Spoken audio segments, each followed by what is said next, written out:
Class 12 English Literature, and the chapter is On the Face of It.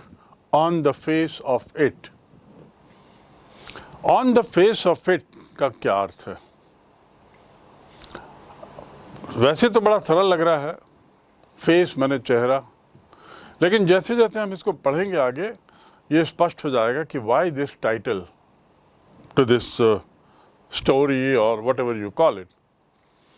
In fact, it's a kind of dialogue between two people, continual dialogue between two people, and those dialogues are leading to different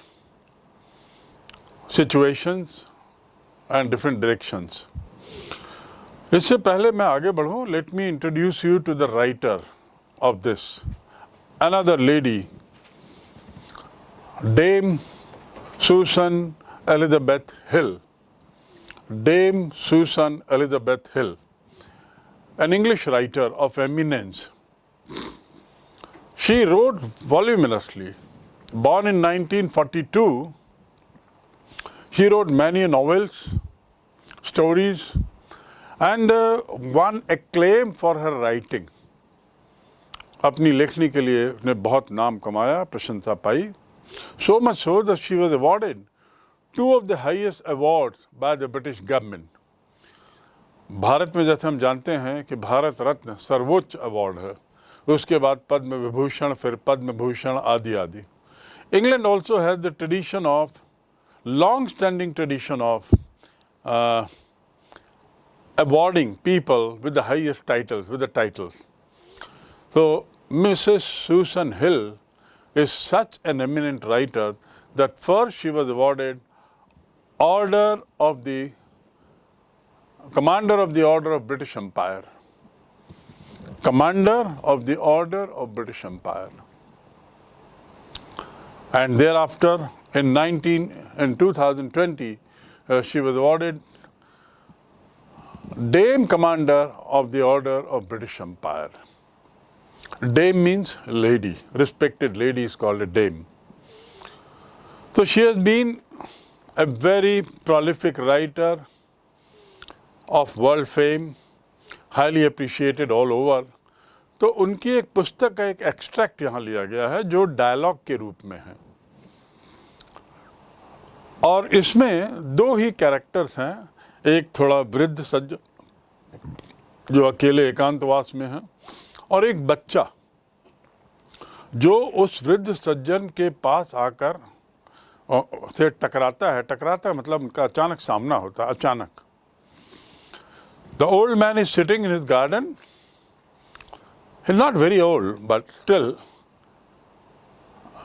And suddenly a boy happens to land up there, climbing a wall, and finds this gentleman sitting. And so what transpires between them is the content of this article. उनके बीच में क्या बातचीत होती है, यह इस कहानी का, इस लेख का, इस अध्याय का हिस्सा है. So this story will proceed in the form of articles, in the form of dialogue. And different scenes are there. So when we talk about scene 1, para 1, what exactly is the dialogue? अंग्रेजी में on the face of it के दो meaning हो सकते हैं. यहाँ पर कौन सा मीनिंग होगा ये आपको सोचना है पूरी कहानी सुनने के बाद, पूरे डायलॉग सुनने के बाद, और फिर उसके बाद we will again discuss at the end as to why this title is given. If you remember, there was another article in your course, and the name of the article is The Journey to the End of the World. Now it means what? It can also have two meanings. The journey to the end of the world. वर्ष के, दुनिया के अंतिम छोर तक की यात्रा, एक तो अर्थ ये हुआ, और दूसरा भावार्थ है दुनिया की समाप्ति तक की यात्रा. तो ये दोनों मीनिंग बड़े अलग अलग हो जाते हैं, और शीर्षक ऐसा है कि ये दोनों मीनिंग ही वहाँ पर इस लेख में जो लेख है आपका इस शीर्षक के साथ उसमें सार्थक है. This article is also having a title something like this, On the Face of It. So what exactly is the meaning of the face, on the face of it, that we'll come to know once we proceed with the dialogues, conversation, and then realize the true nature of this act 1, scene 1 kind of thing.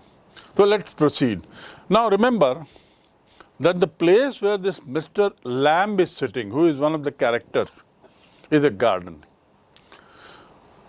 Mr. Lamb, garden.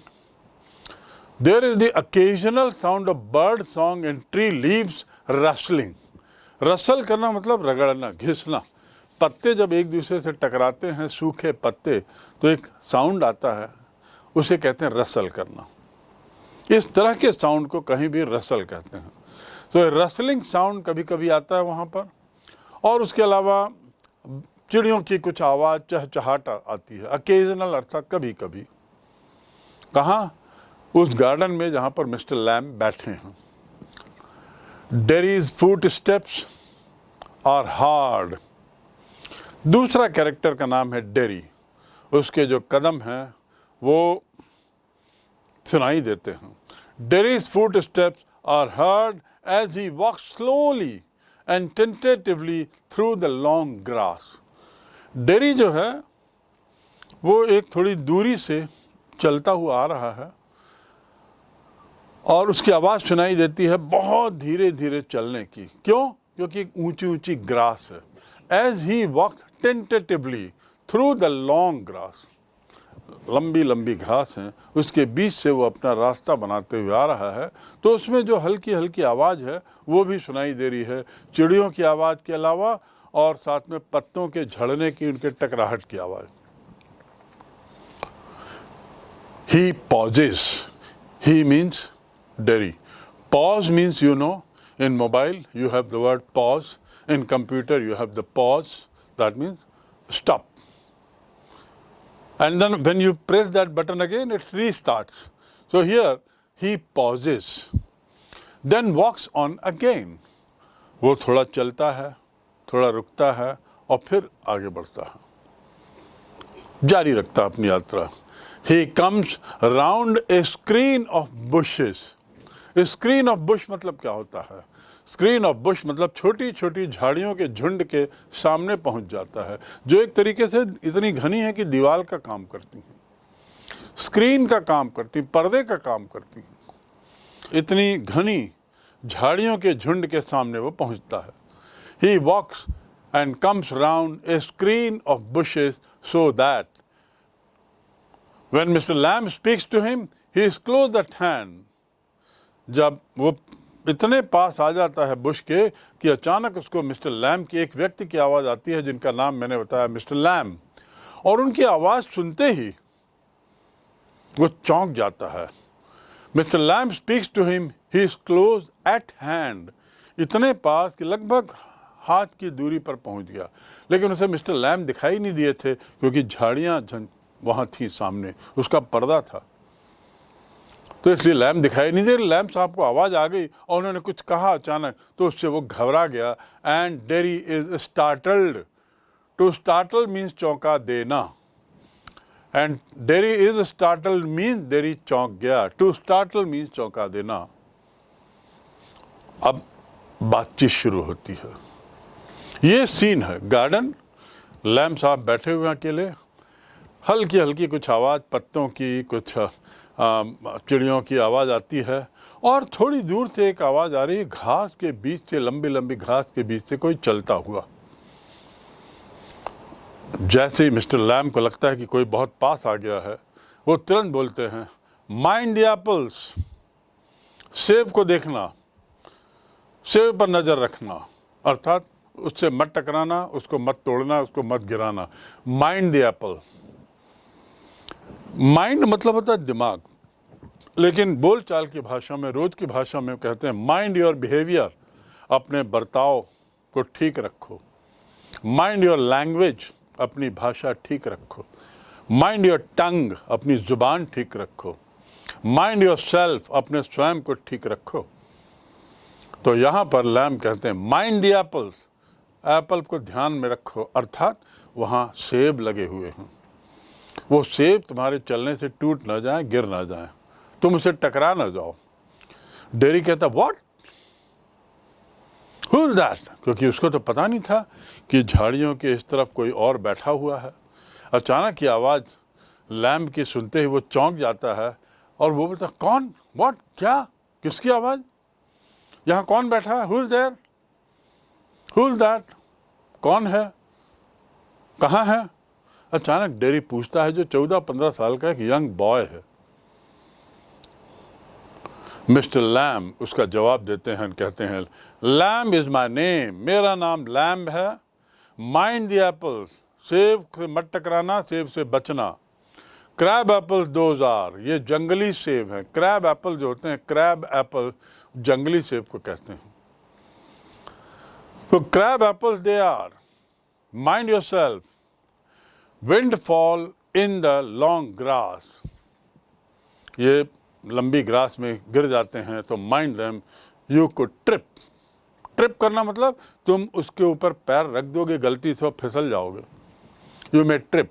Trip word और आपने कहाँ सुना है? Trip word होता है सामान्यतः बिजली से संबंध में, जहाँ पर लाइट ट्रिप कर गई, और ट्रिप करने से कई बार क्या होता है, लाइट ऑफ हो जाती है और फिर वापस आती है। तो mind yourself, don't be hurt by the apple that you might trip, you might fall. He is warning. Who? Lamb is warning to Derry. You could trip in this long grass with the apples down below that might have fallen. Derry कहता, I? There? I thought this was an empty place. वहाँ मैं trip करूँगा Apple, मैं तो सोच रहा था कि ये एक खाली स्थान है, कोई भी नहीं है, कुछ भी नहीं है। I didn't know there was anybody here. वास्तव में मैं नहीं जानता था कि यहाँ कोई है, और मुझे लग रहा था कोई नहीं है, और यहाँ आप हो, लैम्ब साहब बैठे हो। तो एक चौंकाने वाली बात होती है। वो बिल्कुल, he was walking leisurely, unexpectedly he finds one person sitting and his voice. When he says that I didn't know that there's somebody sitting, so Mr. Lamb says, that's all right. Never mind, चिंता मत करो, ठीक है, कोई बात नहीं, कोई बात नहीं। आई एम हियर, मैं हूँ यहाँ। What are you afraid of boy, तुम किस बात से डर रहे हो? डर किस बात का? What are you afraid of, of मतलब किस बात, टू बी अफ्रेड ऑफ मतलब डरना। I am afraid of my father, I am afraid of water, मुझे पानी से डर लगता है। Don't be afraid of animals, जानवरों से डरो मत। So afraid of. So I'm here, don't worry. I'm here, don't be afraid of my boy. That's all right. ठीक है, मत डरो, कोई बात नहीं. Derry, I thought it was empty. It was an empty house. वो जो घर था जिसके सामने लैम्ब साहब बैठे थे, गार्डन और उसके बीच में घर और ऊंची ऊंची घास, एप्पल के पेड़, और वहाँ से वो चलते हुए आ रहा है, Derry is coming, and he feels that there is nobody around. It's an unknown, unmanned land with nobody around. And he thought, this house, which looks as shanty, nobody must be living here. So he was walking very leisurely, and suddenly Lamb happens to see him. And then he consoles him, don't worry, don't worry. So Derry gives his justification, his clarification. मैं आ गया क्योंकि मैं सोच रहा था यहाँ कोई रहता नहीं है. It's an empty house. Mr. Lamb, now he says, so it is. Yes, yes, my dear friend, it's an empty house. ये घर खाली है, वो कहते हैं. तुमने जो सोचा वो सही सोचा. और क्यों खाली है? Since I am out here in the garden. क्योंकि अभी मैं गार्डन में बैठा हूँ बाहर, घर से बाहर. इसका मतलब लैम्ब साहब अकेले रहते थे, उस घर में और कोई नहीं था. तो जैसे इसने कहा, मुझे लग रहा था ये घर खाली है, इसलिए मैं चलते हुए आ रहा था. तो लैम्ब कहते, yes you are right, don't worry, you are absolutely right. I am sitting outside, that is why the house is खाली, empty. It means what he is trying to say, this house belongs to me until I go back inside. और कब तक वो खाली रहेगा? How long will it remain empty? Till the time I get into that house. Then that will not be empty. Then there will be me. But as long as I am outside, it is empty, it means there is nobody else who lives in this house. In the meantime, I am out here and likely to stop. इस बीच मैं यहाँ हूँ और यहीं रहूँगा. Likely to stop, यहीं रुकूँगा. Likely मतलब संभावना है, मतलब मेरा निश्चित नहीं है कि मैं क्या करूँगा, पर ऐसा लगता है अब मैं यहीं रुकूँगा जहाँ बाहर आ गया हूँ. A day like this, beautiful day, बड़ा सुंदर दिन, कितना बढ़िया दिन है, और ऐसा दिन, वाह मज़ा आ गया. A day like this, beautiful day. Try to understand, my dear listeners who are watching this program video, that the sentences are beautifully framed here. They are framed in such a way that we speak in day-to-day life. The sentences are for communication in day-to-day life. Not necessarily all the sentences may have a verb and a noun or a pronoun, as the rule is for a complete sentence.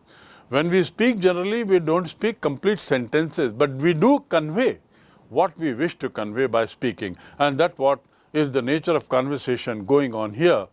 And so now, he says, Lamb says, in the meantime, I am here and likely to stop. शायद मैं यहीं रुक जाऊं क्योंकि तुम आ गए हो, और क्या सुंदर दिन, वाह आज का दिन. A day like this, beautiful day. Not a day to be indoors. ये ऐसा दिन नहीं है कि मैं अंदर रहूं. Indoors मतलब अंदर होना. ये वो दिन नहीं है कि मैं घर के अंदर बैठा रहूं. बाहर बड़ा सुंदर है, प्लेजेंट है. डेरी घबरा जाता है. Dairy panics. टू पैनिक माने घबरा जाना, थोड़ा नर्वस हो जाना. डेरी घबरा जाता है और तो नहीं ठीक है, मुझे जाना है. I have got to go, वो बोलता है, मुझे जाना है. आई हैव टू गो, मुझे जाना ही होगा. I have got to go, मुझे जाना ही होगा. आई एम गोइंग मतलब मैं जा रहा हूँ. तो यहाँ वो क्या बोल रहा है? I have got to go, मुझे तो यहाँ से जाना ही होगा. घबरा के बोलता है वो, क्योंकि वो तो अपनी दुनिया में मस्त होके चलते हुए आ रहा था. अचानक कोई आदमी दिख गया और उसने यहाँ तक कह दिया मकान खाली है. तो मैं सोच रहा था खाली, तो बोलता नहीं मैं रहता हूँ यहाँ पे. तो what mister Blam says now, not on my account. मतलब क्या? यहाँ अकाउंट का अर्थ हिसाब नहीं है, यहाँ अकाउंट का अर्थ है कारण. मेरे कारण तुम नहीं जा रहे हो, मतलब मेरे कारण तुम जाओ मत. तुम अभी घबरा के जो जाने की बात कर रहे हो, यदि मेरे कारण जाने की बात कर रहे हो तो मत जाओ, घबराओ मत. I will be off. आगे देखिए क्या होता है. तो इसे not on my account. You said that I have got to go, but that should not be, I should not be the reason for it. I don't mind who comes into the garden. मुझे कोई आपत्ति नहीं है. देखिए यहाँ फिर mind बोला. आई don't mind you coming into my house. So he says I don't mind who comes into the garden. कौन आए गार्डन में, मुझे कोई उससे कोई बुरा नहीं लगता, कोई प्रॉब्लम नहीं है, मुझे कोई इशू नहीं है. Anybody can come. The gate is always open. यहाँ का गेट जो है हमेशा खुला रहता है. हाँ, but only you climbed the garden wall. तुम गेट से नहीं आए हो मेरे दोस्त, तुम गार्डन की दीवार से लांघ के आए हो. पर गेट खुला रहता है, लोग आते जाते हैं. And I don't mind. आज का दिन बड़ा अच्छा है, शानदार है, इसलिए मैं बाहर बैठा हूँ. और मेरे कारण तुम वापस जाने की बात कर रहे हो तो मत करो, मुझे कोई दिक्कत नहीं तुम्हारे यहाँ आने पर. लेकिन तुम, you have come climbing the wall. You have come climbing the wall. Dairy कहता है थोड़ा सा गुस्से में, आर यू वॉचिंग मी? क्या आप मुझे देख रहे हो? ऐसा लगता है आप मुझ पर नज़र रखे हुए हो. ऐसा, ये डेरी घबरा रहा है एक्चुअली, क्योंकि unexpectedly he happened to find this gentleman sitting there. And when something happens unexpectedly, you are not mentally और physically prepared to face it. And so you panic, you shudder, you get apprehended about something. That is what is exactly happening. So he says, क्या आप मेरे को देख रहे हैं? आप देख रहे हैं मेरे को? The moment Derry says, you are watching me, pat comes the reply from Lamb. Mr. Lamb says, I saw you. मैंने तुम्हें देखा. But the gate is open. All welcome. You are also welcome, no problem. I sit here and I like sitting here. Derry says कि आप मुझे देख रहे हैं. So Lamb says, मैंने तुम्हें देखा. देख रहा हूँ नहीं, मैंने तुम्हें देखा. लेकिन गेट तो खुला हुआ है मेरे दोस्त, सभी लोग आ सकते हैं यहाँ पे, सबका स्वागत है, तुम्हारा भी स्वागत है, यू आर ऑल्सो वेलकम। मैं यहाँ बैठता हूँ, I sit here and I like sitting, मुझे पसंद है। तो डेरी कहता है I would not come to steal anything, मैं यहाँ कुछ चुराने नहीं आया हूँ uncle. To steal means to take away something, चोरी करना। स्टोलन प्रॉपर्टी मतलब चोरी की गई संपत्ति, टू स्टील माने चोरी करना। तो इमीडिएटली डेरी ये क्लैरिफिकेशन दे रहा है, अंकल मैं यहाँ कुछ चुराने नहीं आया, I have not come here to steal anything. ये आई के बाद एपोस्ट्रॉफी है और फिर डी है, ये क्या है थोड़ा आपको बता दूं। ये जो कॉमा लगा हुआ है ऊपर उसको कहते हैं एपोस्ट्रॉफी, APOSTROPHE, एपोस्ट्रॉफी। एपोस्ट्रॉफी का मतलब क्या होता है? एपोस्ट्रॉफी का मतलब होता है दो, एक तो होता है का या के या की, राम का घर, मोहन की पुस्तक, सीता के पेरेंट्स, वो का के की के लिए कई बार एपोस्ट्रॉफी होता है। ऑफ मतलब ऑफ के लिए। So this is the way you should try to understand and learn this also. तो इसे मैं यहाँ कुछ चोरी करने नहीं आया था, वो घबरा के बोलता है। लैम कहते हैं no no no my dear, the young lad the steal. जो छोटे लोग आते हैं, यंग लोग आते हैं ना, लैड माने लड़के, वो लोग चोरी ही करते हैं। स्क्रम द एप्पल्स, एप्पल्स को कुचल देते हैं तोड़ के। But you are not so young, तुम इतने छोटे नहीं हो। तो इसलिए नो नो नो, तुम अपने को मत सोचो कि मैं सोच रहा हूँ मैं कि तुम चोरी करने आए थे। नो नो नो, वो तो छोटे बच्चे करते हैं, वेरी छोटे। लैड मीन छोटे बच्चे। A small kid they steal. You are not that small, my dear, that you will steal and you will scrump and you will walk over it. No, no, no, you are not the type. Derry says, again, वो घबराया हुआ है, वहाँ से बचना चाह रहा है। तो डेरी आगे कहता है, I just wanted to come into the garden. I just रुक जाता है, इसीलिए वहाँ डॉट लगे हुए हैं, और फिर wanted to come into the garden. Wanted to come in. into the garden. मैं केवल आना चाह रहा था और बगीचे में आना चाह रहा था। Lamb, so you did, तो तुम आना चाह रहे थे तो आए हो। You have, so you did, तुम आ गए। Here we are then, और इसलिए अब हम लोग यहाँ हैं। ये डायलॉग में देखिए, लगातार डेरी घबराया हुआ दिख रहा है और लगातार लैम्ब उसको समझाने की कोशिश कर रहे हैं, उसको घबराहट को उसको दूर करने की कोशिश कर रहे हैं, उसके साथ इस ढंग से पेश आ रहे हैं, बात कर रहे हैं कि वो शांत हो जाए। वो चाहते हैं, शायद इनकी बात से आपको लग रहा होगा कि Lamb appears to be keen to see that this boy Derry remains here for some time, and so he is giving clarification. Derry says मैं केवल यहाँ पे केवल आना चाह रहा था थोड़ा अंदर। तो लैम्ब कहते हैं तो तुम आ तो गए हो, सो यू डिड, तुम आ गए, और इस प्रकार हम और तुम आमने सामने हैं यहाँ पे, अब क्या चिंता। तो डेरी कहता है you don't know who I am, you don't know who I am. You देखिए कैपिटल में लिखा है, आपको पता नहीं मैं कौन हूं। ये क्या बात हुई ना? You must be wondering what is this. ये तो लड़का है, पर यहाँ पे कह रहा है आपको पता नहीं मैं कौन हूं। Mister lamb, a boy 13 year और सो।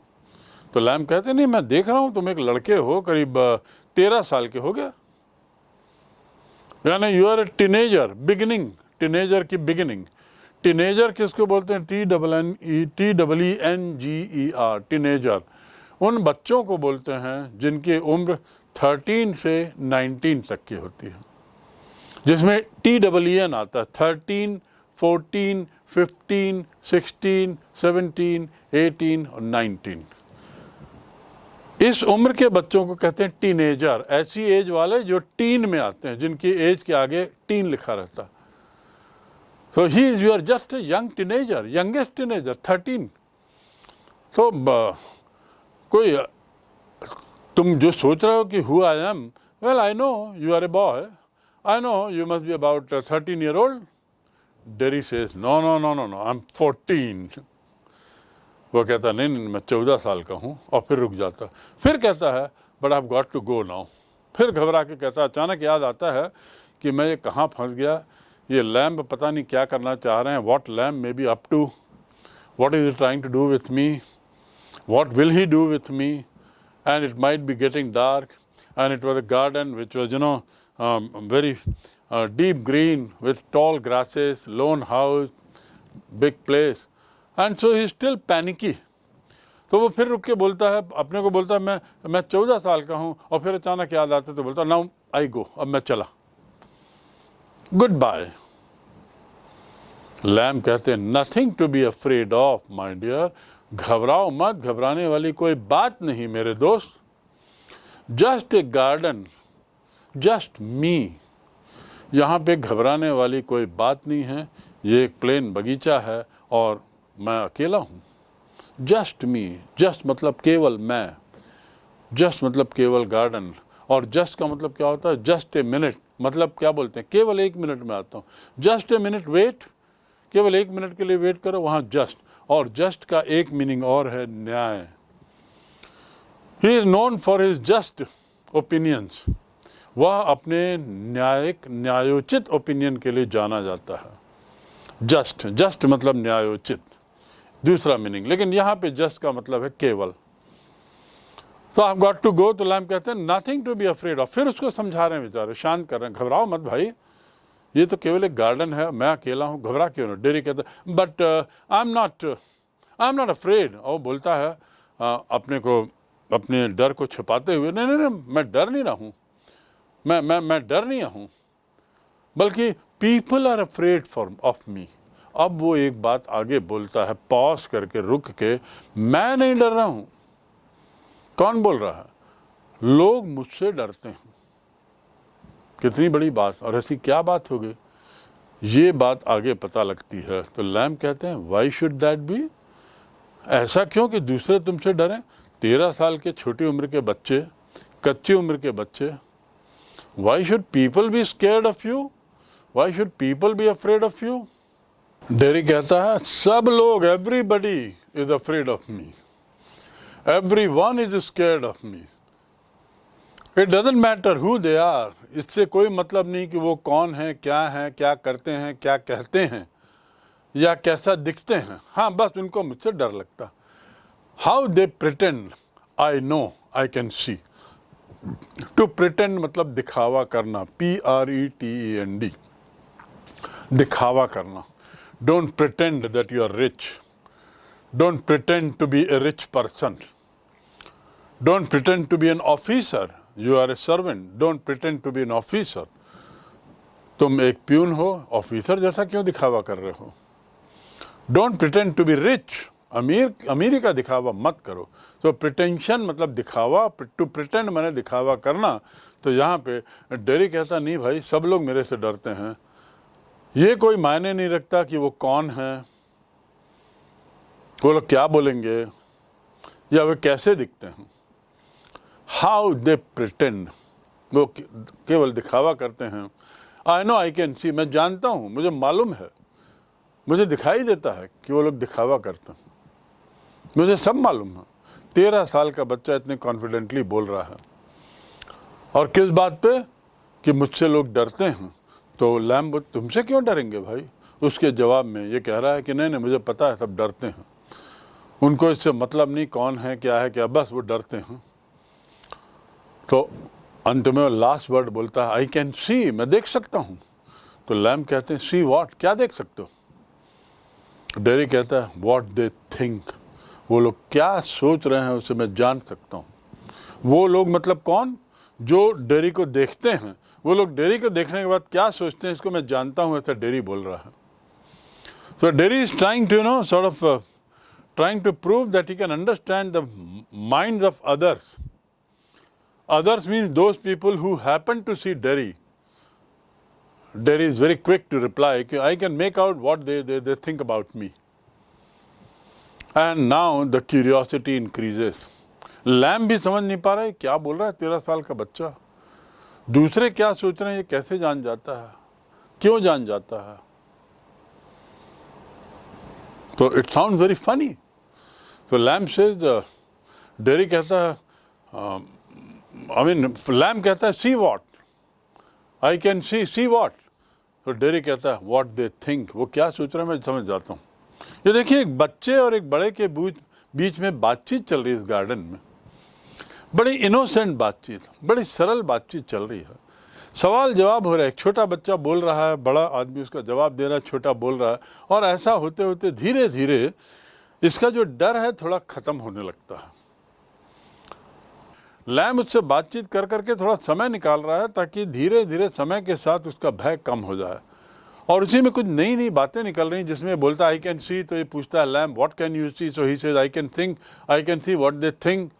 तब लैम्ब बोलता है what do they think then, क्या सोचते हैं वो, तुमको देख के वो क्या सोचते हैं, बताओ तो जरा.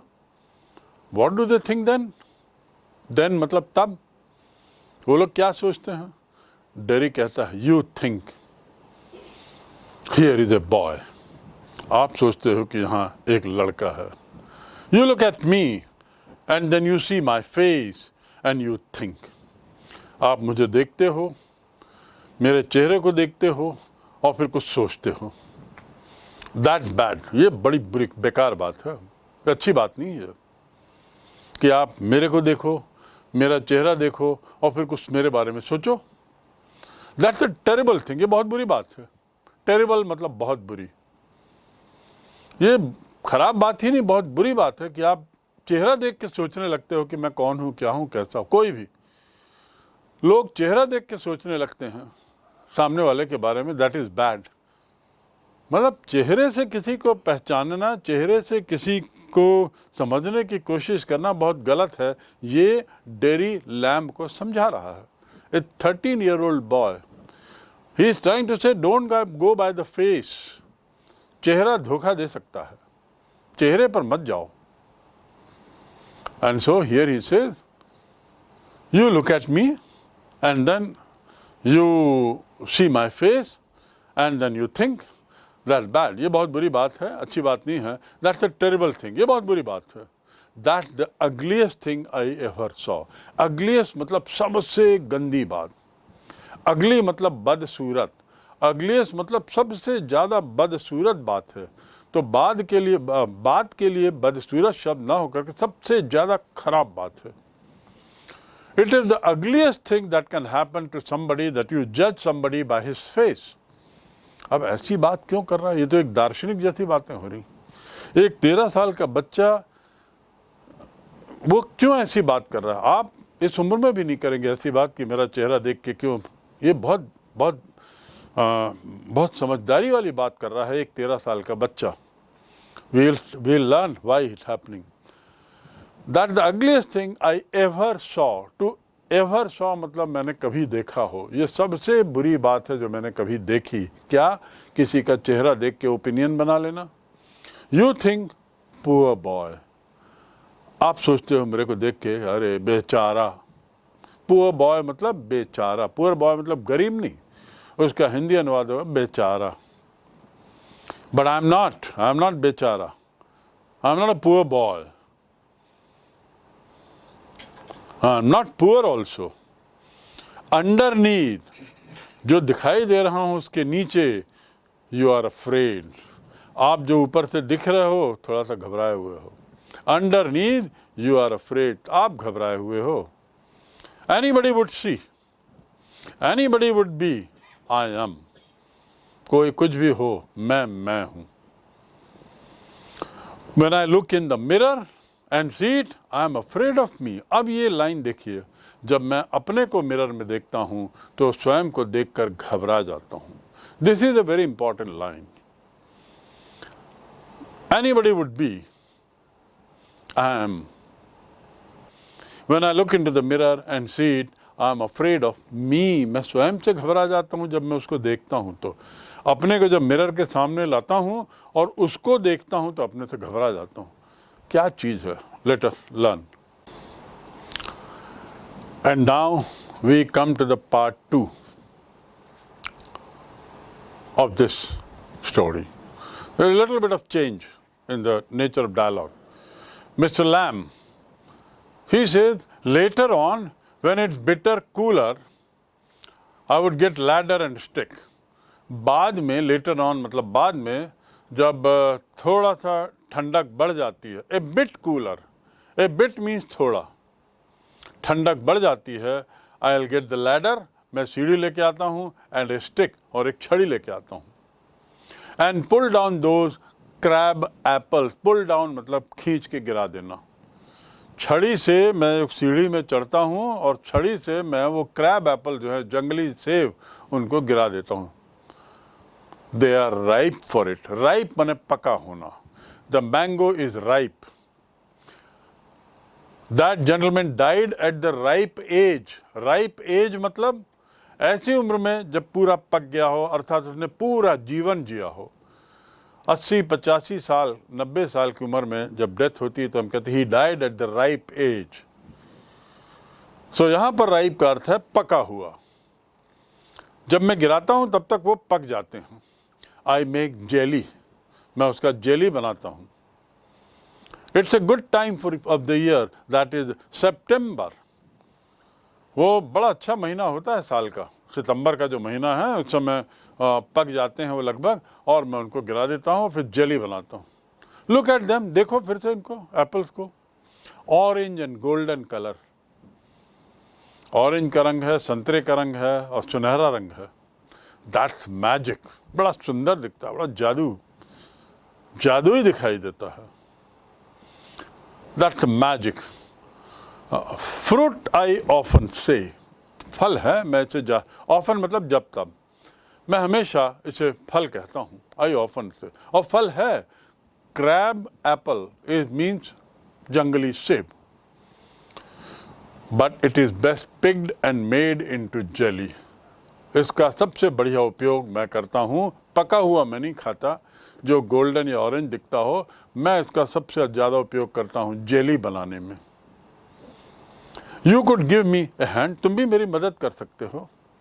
You could give me a hand. मतलब तुम भी मेरी मदद कर सकते हो. डेरी कहता है, What have you changed the subject for? आपने विषय क्यों बदल दिया? अभी देखिए, अभी तक जेरी कुछ और बात कर रहा था. Derry was talking about what other people think and all those things. When I see in my mirror, I get afraid of myself. And he was talking those things. Now suddenly here we find Lamb switching over to another topic. And he starts talking about the apples. Start telling him about how he makes jelly out of these apples. And then he seeks the help of this boy for making jelly in future. He says, तुम भी मेरी मदद कर सकते हो. ऐसा सुनने पर डेरी तुरंत रिएक्ट करता है. वो बोलता, क्या अंकल, आपने टॉपिक ही बदल दिया. मैं कुछ बता रहा था, आप कुछ और बात कर रहे हो. What have you changed the subject for? आपने विषय क्यों बदल दिया? मैं जिस बारे में बात कर रहा था उसी बारे में क्यों नहीं बात कर रहा हूँ? और people always do that. सब लोग ऐसे ही करते हैं कि मैं जब कुछ बात करता हूँ उनसे और ये वाली कुछ बात होती है तो वो टॉपिक बदल देते हैं. You are also doing like that. Why don't you ask me? मुझसे क्यों नहीं पूछते आप? Why do you do what they all do? आप वो क्यों कर रहे हैं जो दूसरे लोग करते हैं? मुझे देखते हैं, चेहरे को देखते हैं और ओपिनियन बना लेते हैं. आप भी वही कर रहे हो. आप मुझसे पूछते क्यों नहीं कि मैं क्या बोल रहा हूँ, क्या है मेरी समस्या? Why do you do what they all do and pretend it is true and is not there? और फिर दिखावा करते हैं वो लोग कि ये सच नहीं है और ऐसी बात ही नहीं कोई से भी. प्रिटेंड मतलब मैंने आपको बताया दिखावा करना, फिर यहाँ वही शब्द आया है. तो in order to make him feel friendly, Lamb has changed the topic. Lamb also changed the topic because he suspected something serious talk this boy is making, which is incomprehensible for him, जो उसे समझ में नहीं आ रहा है. So he switched over to the topic to make him feel more comfortable, to make him feel at home. And so he changes the topic, but this boy reacts. Why the hell are you changing this topic? Like other people, you are also pretending that there is nothing normal, there is nothing abnormal, everything is fine. why are you also doing like that? In case I see you looking in mind and get upset, यदि मैं आपको ऐसे घूर के देखूं और कुछ उस पर प्रतिक्रिया करूं तो आप नाराज हो जाओगे. टू गेट अपसेट मतलब नाराज होना, दुखी होना. इन केस मतलब यदि मैं, in case I see you looking and mind and get upset, I will tell you don't ask me because you are afraid to. मैं बताता हूं कि आप मुझे नहीं पूछ रहे हो. डोंट आस्क मी, आप मुझसे नहीं पूछ रहे हो क्योंकि आप पूछने से डर रहे हो. क्या पूछने से डर रहे हो भाई? ये डेरी बोल रहा है कि आप जानबूझ के top, you are changing the topic deliberately. I told you something about something in my life and now you are changing the topic. You are afraid to ask me what exactly I am talking about. आप डर रहे हो मुझसे पूछने से मैं किस बारे में बात कर रहा हूं आपसे, क्या बोलना चाह रहा हूं. पूछो ना, आप मुझसे बोलो ना. तो लैम कहते हैं you want me to ask, तुम चाहते हो कि मैं पूछूं? ठीक है, बताओ. मैं अभी तक अवॉइड कर रहा था, मैं मतलब Lamb was avoiding talking about this topic further. But now that Derry challenges him by saying and telling him that you are pretending like other people, so why don't you ask me? So this man says, Lamb finally says, okay, tell me what you want to say. I am asking you, what do you want to say? Tell me. You want me to ask? Okay, I have asked you. Now you tell me. Derry says, I don't like being with people. मुझे लोगों के साथ रहना पसंद नहीं है. Any people. किसी व्यक्ति के साथ मुझे रहना पसंद नहीं है. तो लैम कहते हैं, I should say, to look at it, I should say, you got burned in a fire.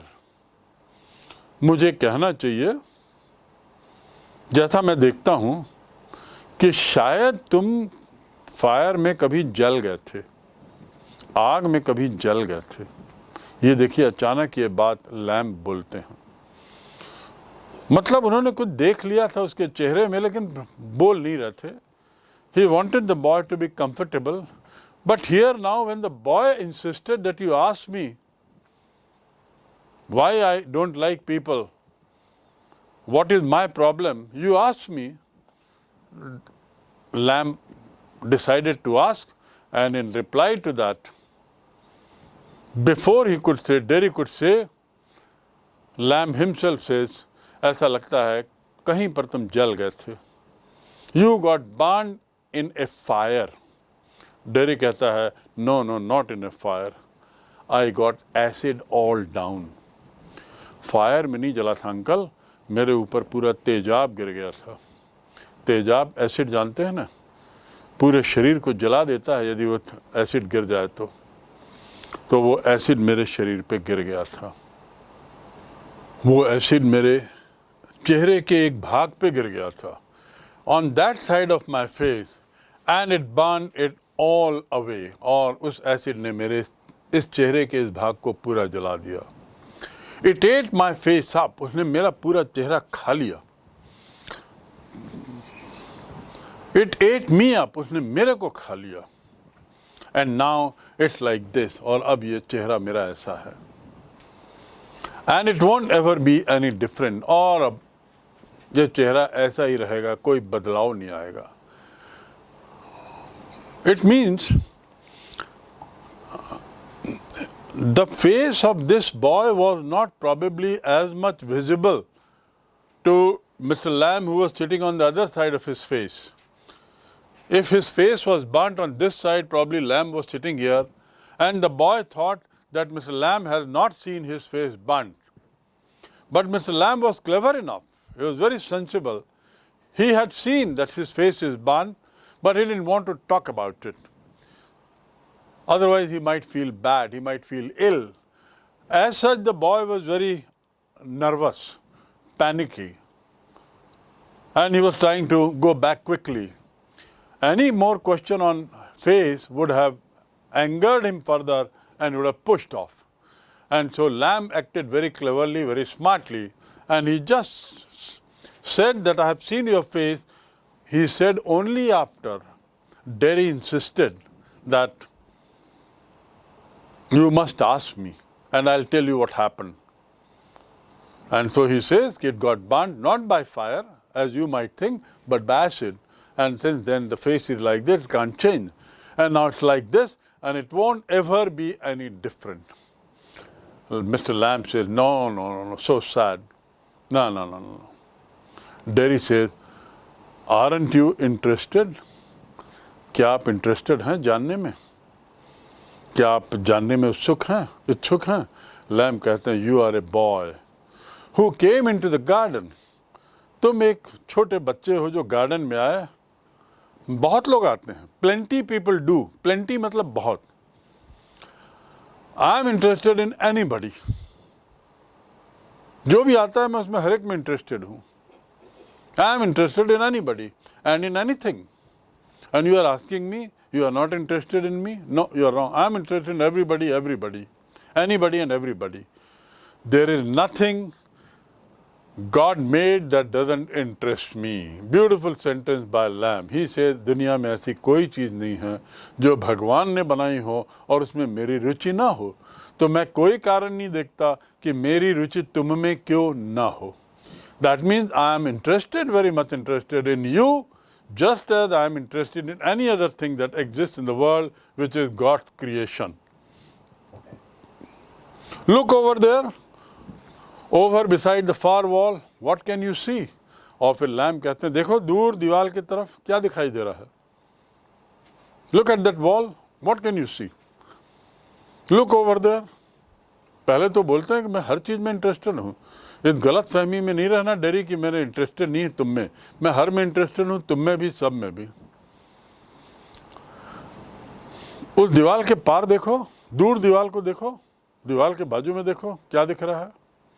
Dairy कहता रबिश, कचरा. रबिश मतलब कचरा.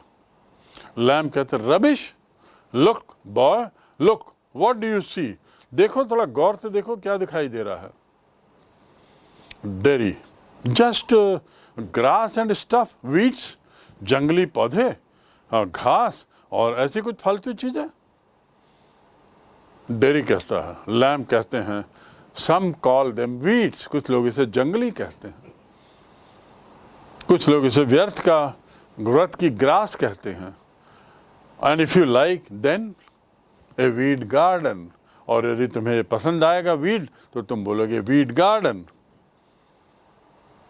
There is a fruit and there are flowers and trees and herbs. यहाँ पर देखो फल हैं, फूल हैं, पेड़ हैं और उसके अलावा बहुत सारे हर्ब भी हैं. All sorts, सभी तरह के हैं. But over there, weeds. लेकिन वहाँ पर weeds हैं.